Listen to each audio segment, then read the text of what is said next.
friends, happy Tuesday.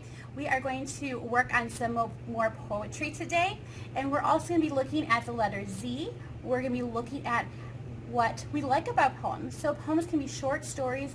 They have a lot of rhyming words in them. A lot of our nursery rhymes are also poems. You can learn rhythm, how we say the poem or the nursery rhyme. So we're going to start by looking at our poetry collection that we read yesterday.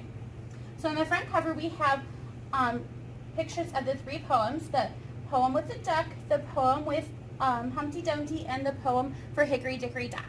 So let's open up our books to 116 and 117 if you have the book at home, if you have your packet. If you are a B-Day student, then don't worry, you'll be doing that on Thursday and Friday in the class. And Miss Beery will also be reading some of these poetry stories and some of our nursery rhymes during our morning meetings this week. Okay, boys and girls, I'm on page 116 and 117, and we're going to be looking at Duck Meets the Moon. Miss Beery is going to go through the whole poem once, and then I'm going to read it again, and I want you to follow along and read it with Miss Beery. Duck looks up and sees the moon. I can fly fast and be there soon. Duck looks down, I made a mistake. Splash Duck meets the moon in the lake. Okay, this time I want you to say it with me. Duck looks up and sees the moon. I can fly fast and be there soon. Duck looks down, I made a mistake. Splash Duck meets the moon in the lake. And one of the things about poetry is we have rhyming words at the end of each line. So instead of having pages in a book, we have lines in poetry.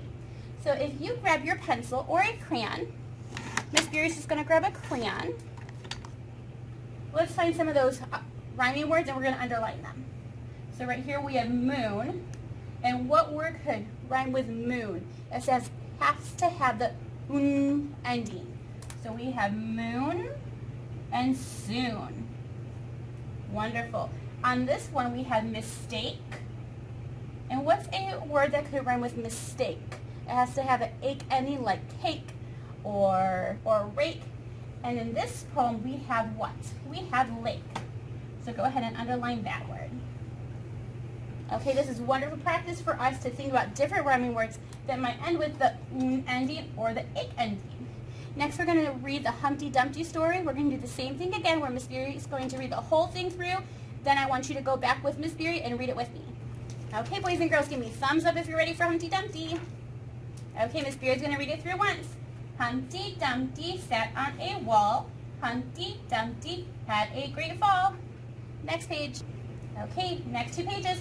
All the king's horses and all the king's men couldn't put Humpty together again. Okay, this time I'm going to go back to the beginning and I want you to read it with me. Okay, boys and girls, if you have your packet at home because you are an e-learner, make sure you have your reading finger ready and follow along with Miss Beery. Humpty Dumpty sat on a wall. Humpty Dumpty had a great fall. Okay, ready?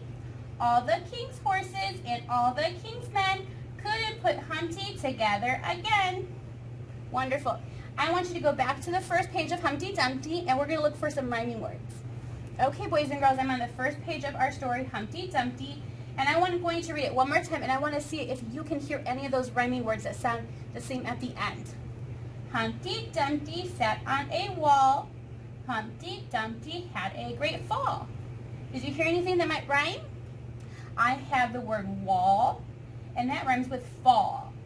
What I'm going to do is I'm going to take my highlighter and I'm going to circle wall and fall.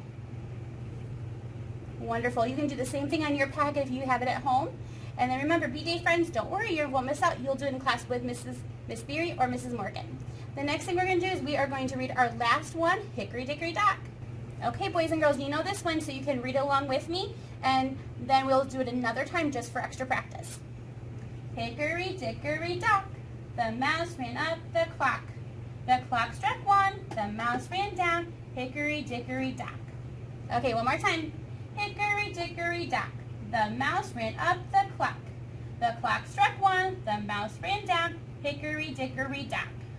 So we have some more rhyming words. We have dock and clock that sound the same.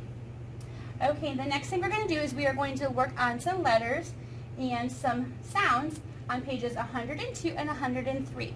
So if you are an e-learner, you'll have your packet to be practicing with Miss Beery. And then if you are an AD or BD student that's working at home today, please follow along, and then you'll be doing those things in the class when you come to.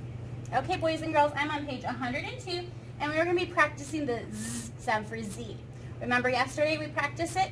For a Z, you slide to the right, you slide down, and slide to the right again. So a capital Z and the lowercase z have the same motions, just one is bigger than the other. So the first thing we're going to do is we are going to tap out this word, then we will trace it and write it, and then we'll match it with the picture. So what does Z say? Z. What does A say? Ah. What does P say? P. Ready? Z, ap, zap. Trace the Z, trace the A, trace the P. Wonderful. Now write the word Z, A, P. Take your time to make sure you are writing the best letters you can. Okay, now which one do you think is a zap? Is it the person here pulling up his zipper, or do you think it's the lightning? I think it's the lightning. The lightning would go more of a zap than just the zip. So we're going to go ahead and draw a line from zap down to the picture. Next we have another word. Let's sound it out. What does Z say? Z. What does I say? It. What does P say? P. Z, it, p, zip. That makes more sense. So we have zip, and then there, we have the person there pulling up his zipper.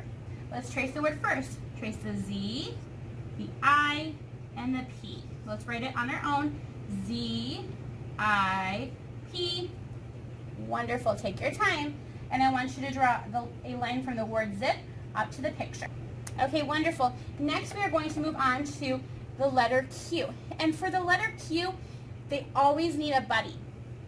So when we look at the letter Q, Miss Beery is going to write it up here.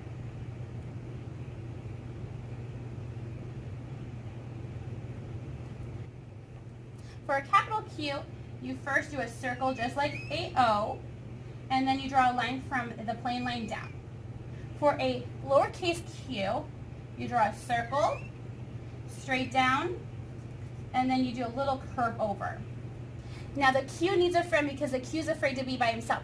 So the Q always has his buddy U. And it's always going to be a lowercase u next to the Q. So we have the sound that says qua for Q. Because Q, U always are together in all the words, and they need to be stuck together as buddies. So we're going to be looking at some pictures over here that will have the qua sound. Now the first one is probably something you might not have seen before. It's a quail. It's a kind of bird. It's a very pretty bird. So quail begins with a qua sound. We're going to go ahead and circle that. Next we have dog. Does dog begin with the qua sound? Thumbs up or thumbs down? Thumbs down, cross it out. Next we have queen. Does queen begin with a qua sound? Thumbs up or thumbs down? Thumbs up, go ahead and circle it. Oh, the next one, that's a punctuation mark, right? That's a question, or a question mark. Does question begin with the qua sound? Thumbs up or thumbs down? Thumbs up, go ahead and circle it. Wonderful. Next line, we have a panda bear. Does panda begin with the qua sound? Thumbs up or thumbs down? Thumbs down, cross it out. Next we have a tiger. Does tiger begin with the qua sound? Thumbs up or thumbs down? Thumbs down. And the last one is a quilt. Miss Beery's mom loves to make quilts. Does quilt begin with a qua sound? Thumbs up or thumbs down? Thumbs up, go ahead and circle it. Okay, boys and girls, you did a fabulous job today on your Tuesday's work. Remember, you will be seeing different stories I want you to compare. For Wednesday's slide, you're going to be comparing Little Miss Muffet and Little Boy Blue in different stories, and I want to see which of those two poems you like best. And then I will see you on Thursday on the video for some more language arts. Bye, friends.